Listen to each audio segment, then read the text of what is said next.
used to have this job. It was for one of the most grotesquely nepotistic cesspools in the United States, I swear.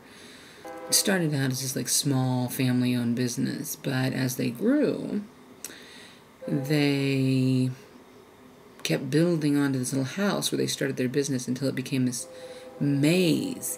I am, in fact,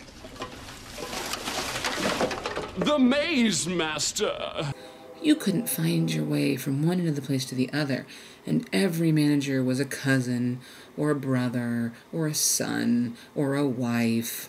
When they hired me on, I came in at the start of the busy season. There are two things they don't tell you. The first is that during the busy season, you're expected to work 13 to 14-hour days, 7 days a week. The second thing is that following the busy season, they cut your hours down to maybe 4 hours or less a day.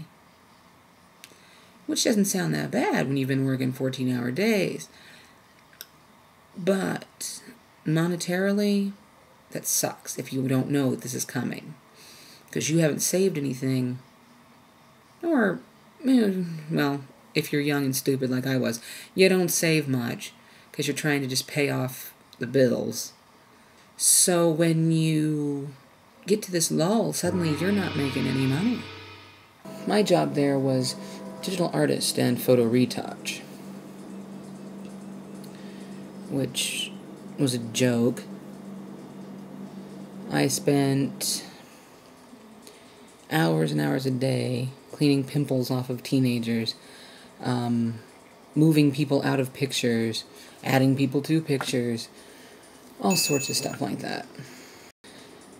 After a while, you get good at certain things. So, photographers start asking for you.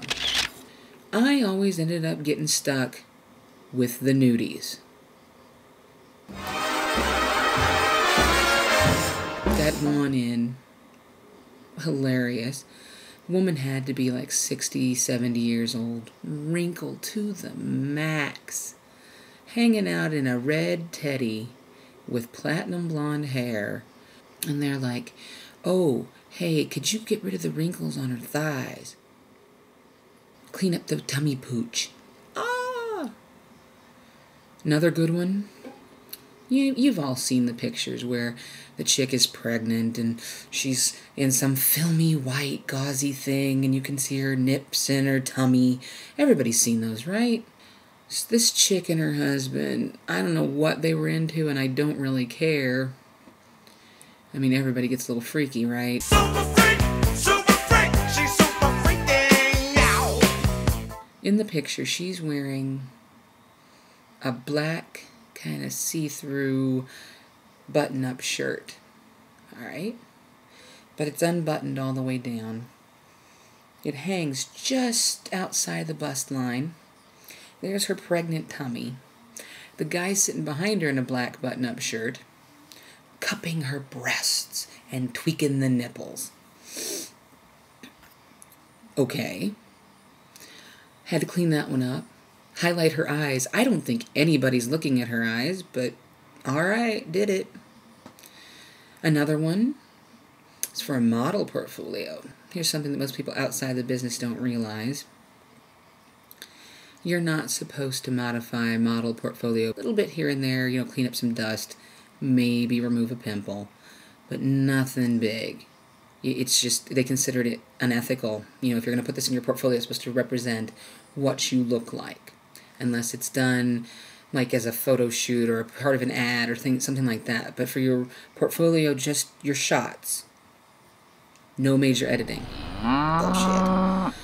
Photographers would send shit in all the time asking for major alteration. Huge amounts of stuff. This guy, a guy, sends in a bunch of portfolio pics from a certain photographer. He's kind of lounged on this chase lounge thing with a blanket kind of, well, I don't know if it's a blanket or fucking what the fuck it was, but kind of draped across his midsection. Well, his junk. The photographer sends an instruction to just move the blanket a little. Just move it up a little. What, am I going to reach into this photo and just scoot it up? And it got to be a joke. Oh, hey, Hollie's got another nudie. Woohoo, let's check it out. So, yeah, I went hunting for another job. Found one. The one I'm at now. And that's that. My naked curve.